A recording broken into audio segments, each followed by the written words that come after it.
வணக்கம். ஸ்ரீ காளியம் சரணம். ஸ்ரீ காளியம்னே போட்டு நான் உங்கள் அன்பு ஜோதிடர் அன்பு நண்பன் கார்த்திகை ரகுராமன்ங்க. இன்னைக்கு நம்ம எஸ்கேஷன் நம்ம பார்க்க போறது பாத்தீங்கன்னா பித்ரு தோஷங்க. அதாவது பிதர் கர்மான்னு சொல்லுவாங்க சில பேர் பாத்தீங்கன்னா முன்னோர்கள் சாபம் இருக்குன்னு சொல்லுவாங்க. சில பேர் பித்ரு தோஷம் இருக்குங்க, அதனால திருமணம் ஆகலைங்க, அதனால புத்திர பாக்கியம் இல்லைங்கன்னு சொல்லுவாங்க. அப்படிப்பட்ட அந்த பித்ரு தோஷம் என்ன நம்ம பார்த்துட்டு வருவோம். அதற்கு முன்னாடி நீங்க இப்ப முதல் முறை நம்மளுடைய எஸ்கேஷன் வீடியோஸ் பாக்குறீங்கன்னா உங்களுடைய பொண்ணான தங்கமான சப்ஸ்கிரைப் பண்ணி கிளிக் பண்ணுங்க. அதே மாதிரி நீங்க இன்னும் வீடியோஸ் சப்ஸ்கிரைப் பண்ணாம பாத்துக்கிட்டு இருக்கீங்கன்னா தயவு செஞ்சு உங்களோட வேல்யூமான சப்ஸ்கிரைப் பண்ணி கிளிக் பண்ணுங்க.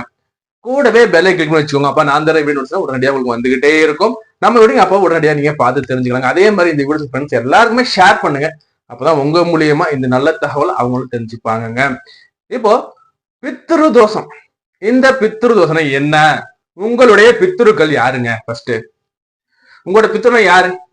உங்க அப்பா, உங்க தாத்தா, உங்க பாட்டி, உங்க தாத்தாவோட அப்பா பூட்டன், அவங்களோட அப்படியே தாத்தா பாட்டு பரம்பரையா வருது பாத்தீங்களா? அதுதான் இந்த பித்ருக்கள் சொல்லுவாங்க. அப்ப இந்த பித்ருக்களால வரக்கூடிய தோஷம் என்னன்னா, தோஷம்னா குற்றம், முன்னோர்கள் சாபம், முன்னோர்கள் குற்றம், பித்ருக்கள் குற்றம் சொல்றது.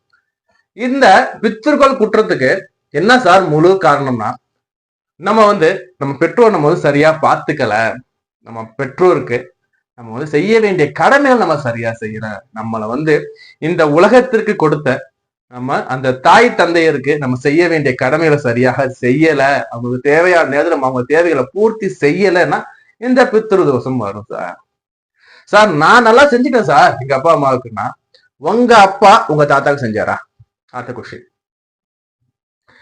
ஏன்னா இது குறைஞ்சது 5 தலைமுறை, குறைந்தது 5 தலைமுறை அந்த சாபங்கள் நம்மளை தாக்கும்னு சொல்லுவாங்க. உதாரணம் சொல்றேன் பாருங்க. இப்ப நீங்க திதி கொடுக்க போறீங்க, இல்லைன்னா காரியம் பண்ண போறீங்கன்னா அங்க அந்த புரோகிதர் கேட்பார். அதாவது அந்த சடங்கு பண்றவர் உங்ககிட்ட கேட்பார், உங்க இறந்தவர் பேர் என்ன, அவரோட அப்பா பேர் என்ன, அவரோட தாத்தா பேர் என்ன, தாத்தாவோட மனைவி பேர் என்ன, அவங்களோட பேர் ஒரு குறிப்பிட்டது ஒரு 5 தலைமுறை கேட்பார். இந்த 5 தலைமுறைங்கிறது ஒரு கொஞ்சமே, அதுக்கு மேலே இருக்கு. இன்னொரு சாஸ்திரம் உள்ள போனா அது இன்னும் போய்கிட்டே இருக்கும். சரி, ஏன்னா இந்த 5 தலைமுறை வரைக்கும் நம்ம இப்போதையும் பார்க்கறது, இந்த 5 தலைமுறை வரைக்கும் அந்த பாவங்கள், அவங்களோட துன்பங்கள், துயரங்கள் நம்ம பின்தொடரும்ங்கிறது ஒரு ஐதீகம், ஒரு சாஸ்திரம் கூட சொல்லலாம். இந்த சாஸ்திரத்துல இருக்கு. அடுத்தபடியா இந்த தாத்தாவுக்கு செய்யாதது நமக்கு வருமா? கண்டிப்பா வரும். தாத்தாவுக்கு அவங்க அப்பா செய்யலையா? கண்டிப்பா வரும். சரி சார், இதெல்லாம் எப்படி சார் நான் ஜாதகத்தை நான் பாக்குறது சார், கட்டத்தை நான் பார்த்து எப்படி சார் தெரிஞ்சுக்கிறது? எனக்கு இதெல்லாம் சொல்றதுக்கு யாரும் இல்ல சார்ங்கிறீங்களா? அப்போ உங்களுடைய ஜாதகத்துல சூரிய பகவான் எங்க இருக்காரு பாருங்க. முதல் பிதிர்காரகன் சூரியன், உங்கள் தகப்பனார். புரியுதுங்களா? அந்த சூரியன் நிலை என்ன, அந்த சூரியன் எங்க இருக்கார், என்ன நிலையில இருக்காருன்னு பாருங்க. அடுத்தது பாத்தீங்கன்னா உங்களுடைய பிதிர்காரகன் பித்ருகாரகன் சொல்லக்கூடியது சனி பகவான். அந்த சனி பகவான் பாத்தீங்கன்னா எங்க இருக்கார், என்ன நிலை வாங்கிக்காரு பாருங்க. அப்போ இதுல சூரியன் சனி, அதாவது பகல் வேலைக்கு சூரியனும் இரவு வேலைக்கு சனி வந்துடும். அப்போ பகல்ல ஜனனமாகிற எல்லாருக்குமே தகப்பன்காரகன் சூரிய பகவான். சூரிய அஸ்தமனத்திற்கு பிறகு இரவு பொழுதுல பிறக்கிற அனைவருக்கும் பாத்தீங்கன்னா சனி பகவான் தான் அங்க பிதாக்காரன். அப்போ பிதா பித்ரு இப்படி வரும்போது இதுல எப்படி சார் நான் பாக்குறதுன்னா, இந்த ராகு கேதுக்கள் தெரியும் இல்லையா? இந்த ராகுங்கிறது பாத்தீங்கன்னா பாட்டனை குறிக்கிற கிரகம், கேதுங்கிறது பாட்டியை குறிக்கிற கிரகம். அப்போ இந்த ராகு கேதுக்களால இந்த சூரிய பகவானும் சனி பகவானும் பீடிக்கப்பட்டிருக்காருன்னா உங்களுக்கு பிதிர் தோஷம் கண்டிப்பா இருக்கு. உங்களுடைய சாதகத்துல சனியும் ராகுவும் இணைஞ்சு நிக்கிறாரா? பிதிர் தோஷம் கண்டிப்பா இருக்கு. சூரியனும் ராகும் இணைஞ்சிருக்காங்களா? முன்னோர்கள் தோஷம், முன்னோர்கள் பாவங்கள் கண்டிப்பா அங்க இருக்கு. அடுத்தபடியா பாத்தீங்கன்னா இவரோட நட்சத்திரத்துல அவங்க இருக்காங்க. அதாவது பாத்தீங்கன்னா அஸ்வினி மக மூலம் கேதுவ நட்சத்திரம், திருவாதிரை சுவாதி சதயம் இதுல இருக்காங்களா? அப்போ உங்களுக்கு கண்டிப்பா பிதிர் தோஷம் இருக்குங்க. சார் என்னோட ஜாதகத்துல சூரியனும் சனியும் ராகு கேதுவோட இணையல சார், எனக்கு பிதிர் தோஷம் இருக்கா சார்னா? இப்ப சொன்ன பாத்தீங்க நட்சத்திரம் பாத்தீங்களா, அந்த நட்சத்திரம் இருக்கான்னு பாருங்க. அதாவது திருவாதிரை, சுவாதி, சதயம்.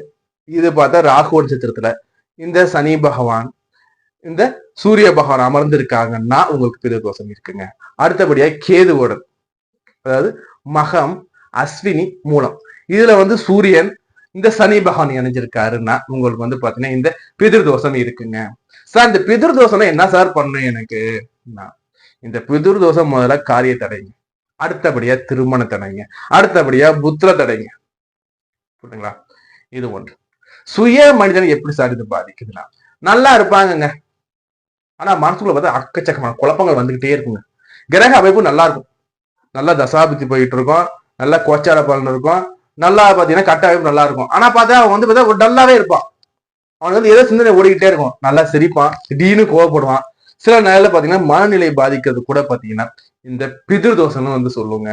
அதே மாதிரி இந்த பித்திரு தோஷத்துல பாத்தீங்கன்னா நல்லா படிப்பான், ஆனா எக்ஸாம்ல வந்து ரிசல்ட் நல்லா வராது. எல்லாரும் சக்சஸ்ஃபுல்லா ரெடி பண்ணிட்டே போவான், அந்த வெற்றி அவனுக்கு கிடைக்காது. வேலையில இருப்பான்னு நினைச்ச ஜாப் வந்து கிடைக்காது, அந்த போஸ்டிங் கிடைக்காது. இல்ல வந்து பாத்தீங்கன்னா வந்து எல்லா தகுதியும் இருந்தும் தகுதிக்கு நிலையான அந்த வாய்ப்புகள், அந்த வெற்றிகள் கிடைக்காது. காரணம் என்ன? பிதிரு தோஷம். இந்த பிதிரு தோஷத்துக்கு முதல்ல என்ன? முதல்ல உங்களுடைய அப்பா அம்மா, உங்க அப்பா அம்மாவுக்கு பசிக்கிறத சோறு போடணும். அவங்களுக்கு நம்ம செய்ய வேண்டிய கடமை நம்ம செய்யணும். மாதா, பிதா, குரு, தெய்வம். மாதானா அம்மா, பிதானா அப்பா. இந்த அம்மா அப்பாவுக்கு நம்ம எந்த அளவு நம்ம செய்யறோமோ அந்த அளவு பார்த்தா வந்து இந்த பிதிரு தோஷம் குறையும். அடுத்தபடியா குல தெய்வம், நம்மளுடைய குலத்தை காக்கின்ற குல தெய்வம்.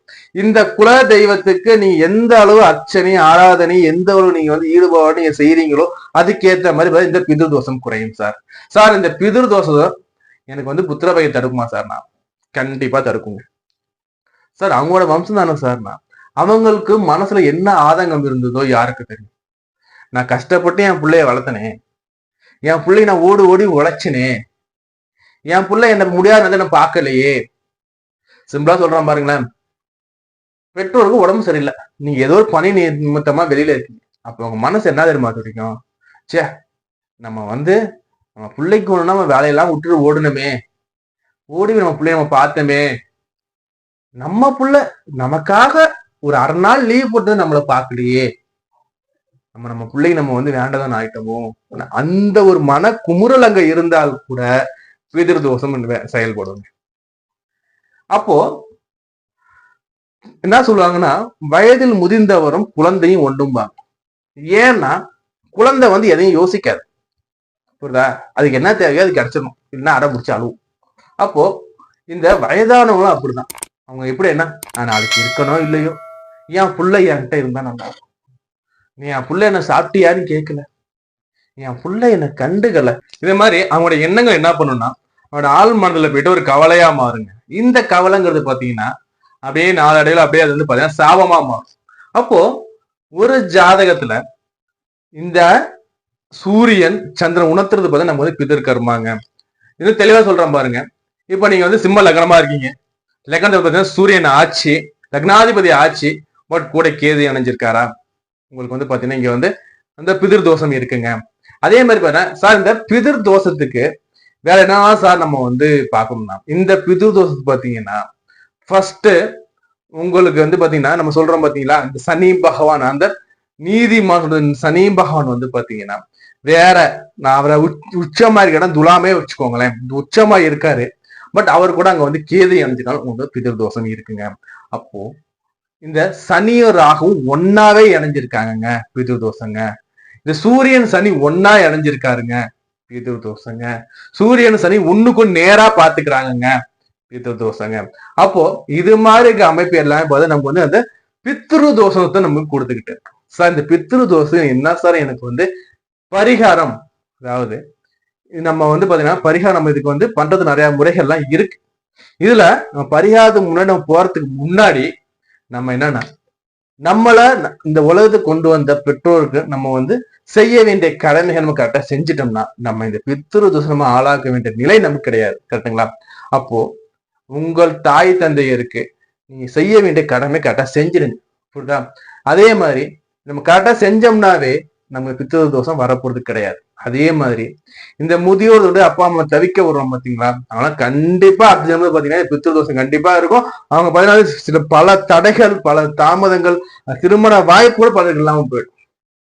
அப்போ உங்கள் தாய் தந்திர தவிக்க விடாம நீங்க பித்ருதோஷ ஆளாகாம நீங்க வந்து உங்களை தற்காத்து கொள்ளுங்க.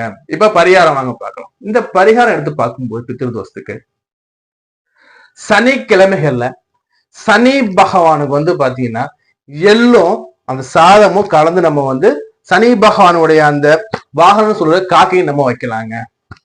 இது ஒண்ணு.